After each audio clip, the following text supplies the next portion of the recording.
Look out for the leaders in the boulevard. Watch out for the readers in the courtyard. I ain't gonna fake it, I come through. I keep on working, what about you? Stand up for the heroes in the avant-garde. Heads up, cause the rebels got the best card. Real world ready, Forbes in review. It's all in my hands, what about you?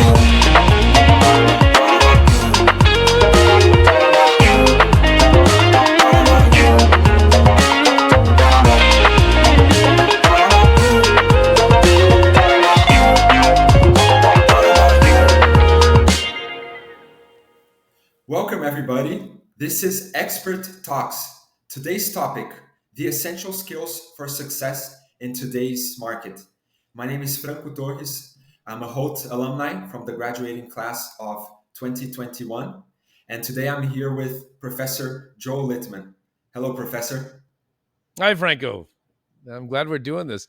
Franco, I've been teaching since 2008 at Hult. This is going, 16 years now, 17 years inclusive. That's a long time, man. And I've seen so many students, but I've appreciated your background. You've been an analyst in Miami. You're now in Brazil, and you're doing private and alternatives of various kinds. I saw you commented about VUCA investments in Brazil, and I thought that was really cool and interesting. VUCA. Tell us, right, how you got to where you are now. I think it's a very interesting journey.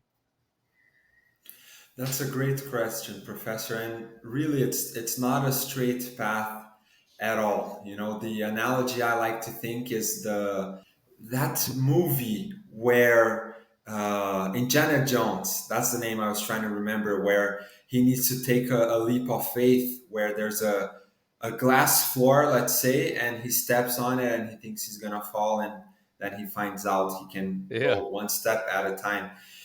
Because in my journey in the business world, I would say there were many moments where I had to take 2 steps back to go a step forward.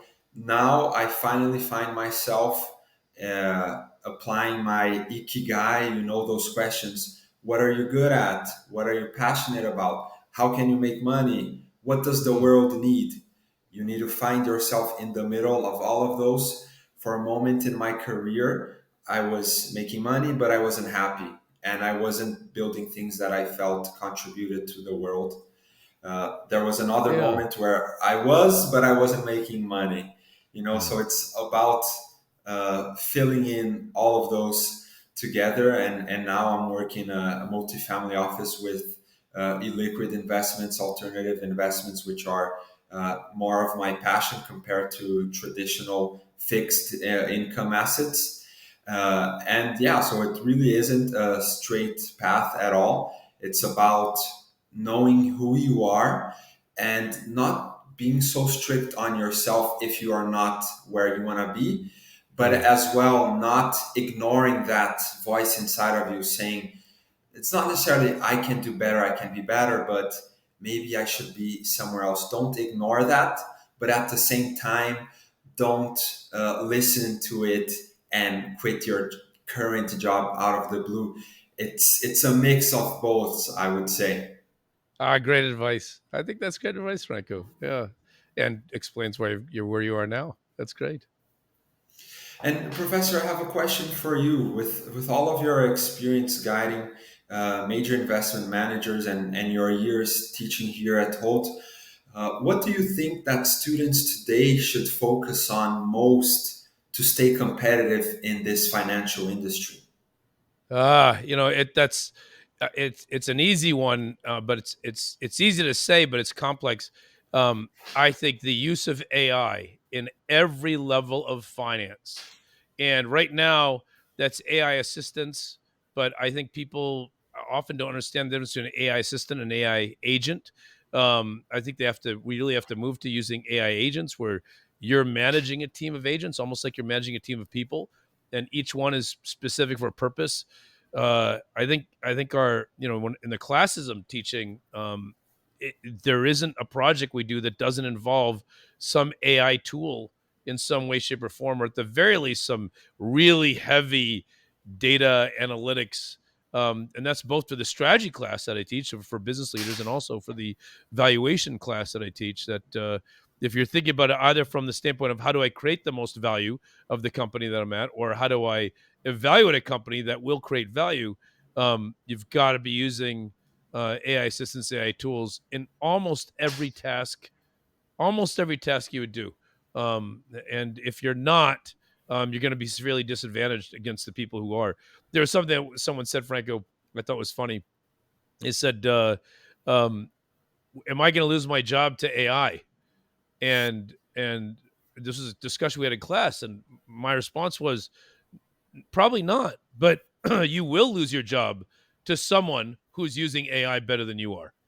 And that, I think, is the way to think of it, and that's an important point. I think you see that coming through our classes. So, no, it's very good. Yeah, that's so true. And in fact, I'm guilty myself of just starting to use ChatGPT a few months ago. And it helps me so much with basic research on assets, private markets, data that you usually have to go to a government website or read these long PDFs. You can just ask it. And I was like, wow, why wasn't I using this a year or two ago? Right, right. I mean, you got to be careful of the hallucinations and the false, information that it also gives. But if you think of it like the greatest intern you've ever had, working for Mhm. you, right, where you can't trust everything, but they're trying their hardest. I mean, that's one way of thinking about it. Now, Frankie, when you were in school, um, did you? I mean, I knew you were involved in some startups, right, or a startup, and you had a lot of different experiences in school. How have that contributed to what you're doing today?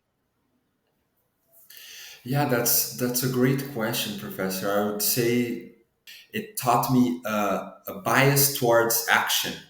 I would say because of that experience of putting myself out there. In Portuguese, we have an expression which means dar a cara ao tapa. It means put your face so it can get slapped.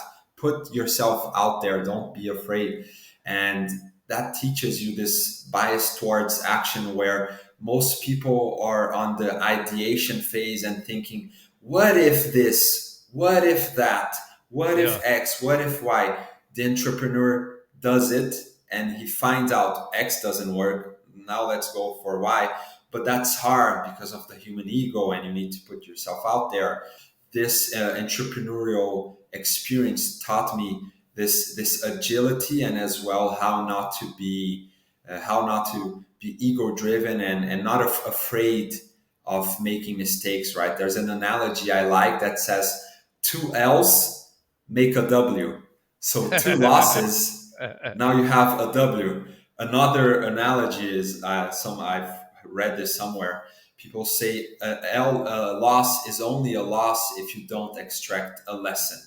So each Hmm. loss is supposed to be a lesson. If you don't find the lesson, then you actually lost. But if you found the lesson, you're failing forward, right? That's something our friend Hap Klopp loves to talk about, the Silicon Valley mindset.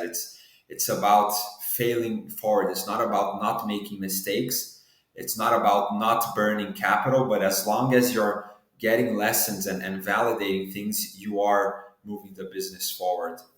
And I think, Franco, that over the years, over the many, many years I've been teaching at Hult, that is a culture I've seen, and I've taught at, I can't tell you how many different universities, but it is distinct at Hult, that kind of thinking. And I think the idioms you used were perfect for that, right? And the figure, in terms of the two L's making a potential win, right? And learning from your losses. I think that does help define, and I'll just say, if I can be so bold, from when you talk about your career, um, that is the culture that I do see with Hult students in the Hult classes. That, I'm being honest, I don't see, and I do teach at a lot of the schools. I don't see it at other schools, right? That kind of attitude and that kind of um, keep trying, and that you've got to fail forward. I love that. Love that. That's terms I want to use in my when I teach again this summer.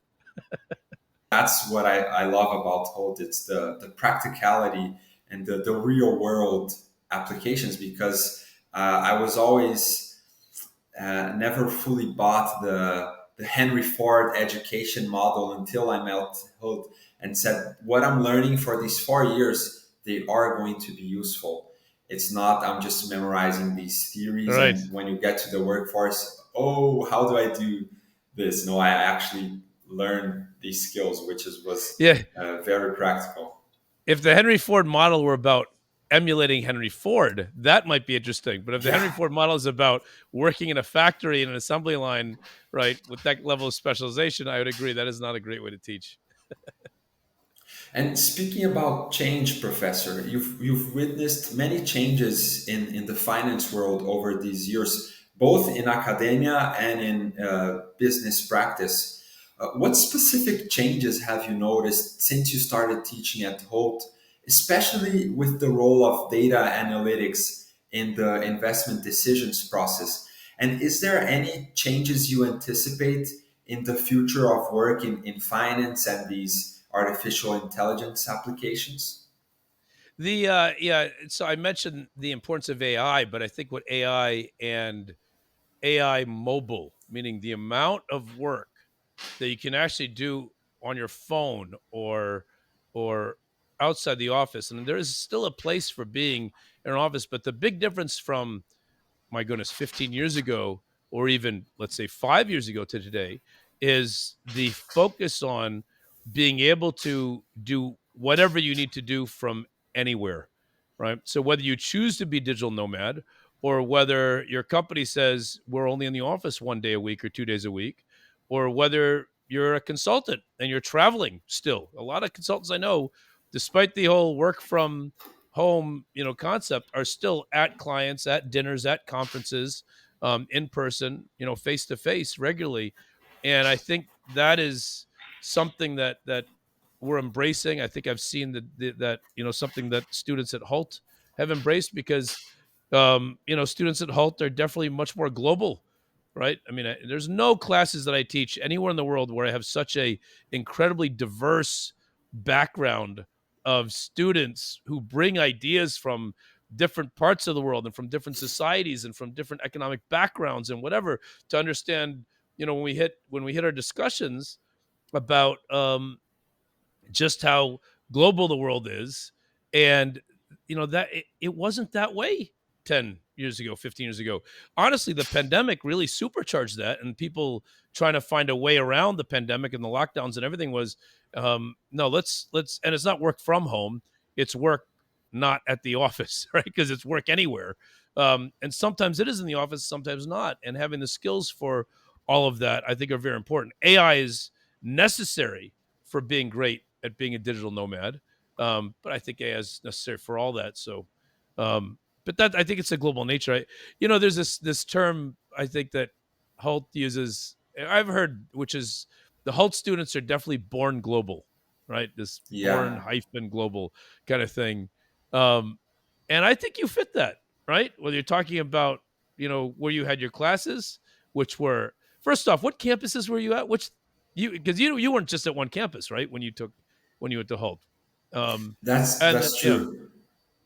Yeah, I started 2 years in London, undergraduate program. I did a bachelor's with a focus in entrepreneurship. Two Mm, years London, 1 year San Francisco. Finished my last fourth year in Boston. I was born in the Netherlands, grew up in Sao Paulo, Brazil.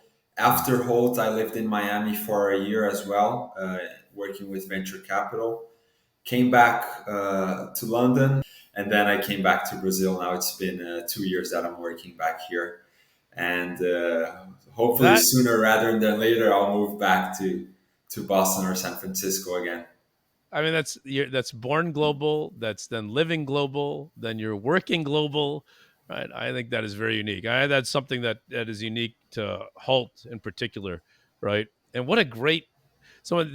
What was that saying? If you don't, not going from country to country is like reading a book and not turning a page, right? And that every country you visit and every city you visit is like getting a whole new understanding of the world. I mean, it's wonderful, Franco. It's great. I'm wondering, what skills do you feel like employers are seeking now in the finance world?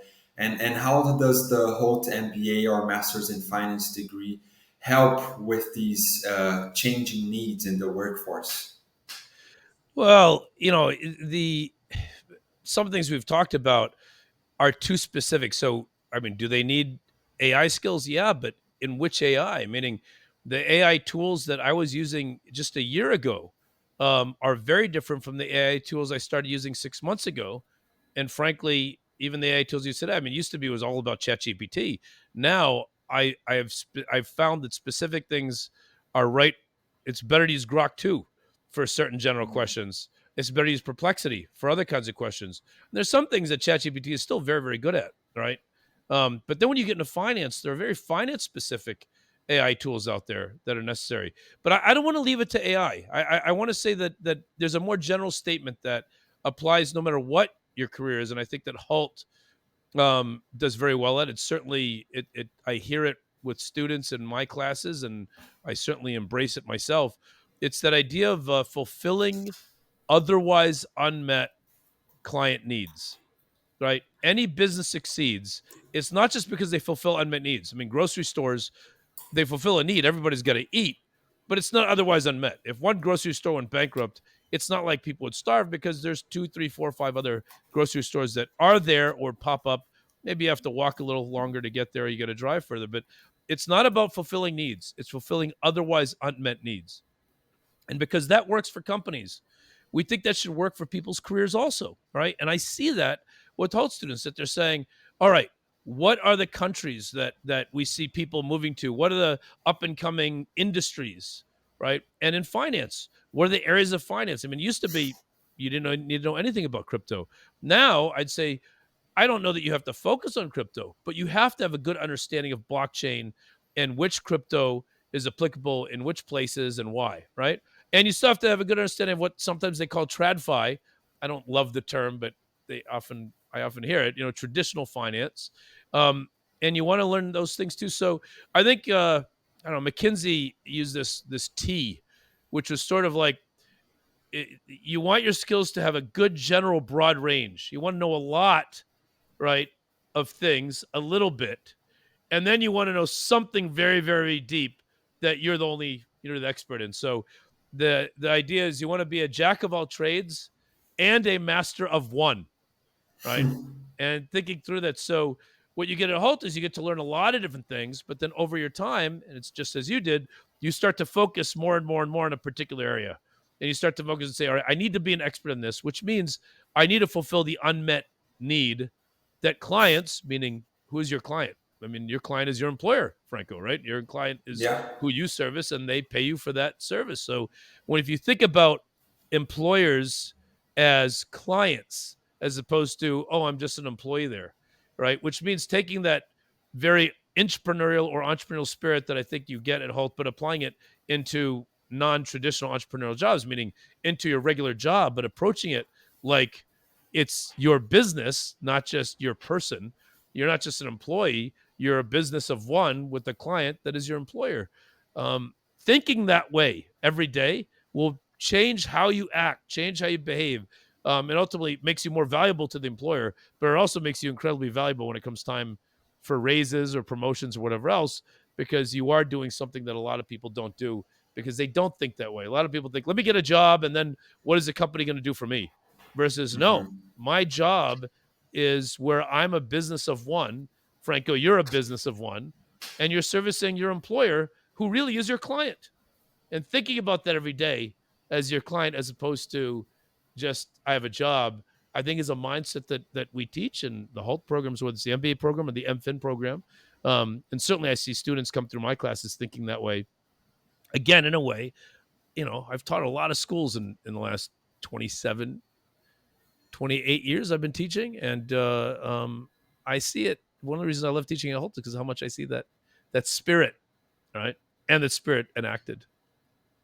Yeah, I think it's totally a game of patience and understanding what you're getting into before you do that sort of investment, right? Don't expect it to be, oh, I'm going to invest in a startup 1 year later, 5x. No, it takes 10 years minimum to maturity. But I would say it's not only about patience, but about survival, right? I forgot who said it, but it's super famous Darwin. quote that Darwin, exactly. He said the species that survives isn't the one that's strongest, it's the one that adapts the most. And I'm interested to hear, Professor, since you've spoken a lot about adaptability as a crucial skill in the finance space. How do you feel that Holt's approach to business education helps students build this skill that is adaptability? You know, it's funny. I say that's a Darwin quote, but I think it's always attributed to Darwin. You find hundreds of websites, but Darwin never exactly said it that way. I believe it was a Darwin, so it was like an uncle or something like that that Mm. originated. But either way, we attribute it to Darwin, and it makes sense to do so. But it may not have been him. But the point is important, right? It's adaptability that matters. And you know, one of the things I do see at Holt, you know, if you could just get an education and it was online and all you had to do was take classes and take tests and that was what a master's is all about, um, you know, you wouldn't have MBA programs, but people would just get certified in some level. The reason is, I think, when what I see with health students is this networking and organization and breakdown of organizations and reorganizing. I mean, Franco, you started, I don't know, was it the Holt's Brazilian Alumni Association, right? Because you saw a need for it. And you were also part of like the Founders Club, right? Back then. Because I remember when that got started several years ago. So um, the idea that part of the reason you get your master's degree is because the interaction you have with the other students, right? And because you're saying we need a founders club or we need an organization doing this, and that use the school's resources and infrastructure and the community to build these things. It's one way I think that you get a lot out of an education, because if the education were just about learn these things, as you said earlier, that the Henry Ford assembly line method of education, you know, anybody can go to school and just take tests and learn whatever, and anybody can do that at pretty much any school, right? The difference is when you see the community and the infrastructure played in the community, and you have things that were created like the Hult Prize, right? And the all these incredible like case challenges that go on many times outside of the classroom, right? That the students do, and the various I'll say startups or organizations that people get involved in or help create or help build, that stuff infused with the standard education, where people would say, okay, I just learned this in Professor Litman's class. Now I'm going to use it on Monday, right? And I'm going to use it on Monday in this club that we're in, or I'm going to use that tool that I learned from that professor's class on Wednesday when, you know, we build our case challenger, when we do our startup. That kind of stuff I think is fascinating, the way I've seen it, and that adaptability is super important, because it means when you get into the workforce, you'll still be acting that way, as opposed to going in like an employee and saying, tell me what to do and I'll do it, and then give my review every quarter, right? Which is just inane. It does not make sense to go to work like that. You've got to go to work thinking like, you know, this is an organization, it's a living, breathing organism, and I got to be able to function within it, which means changing and adapting.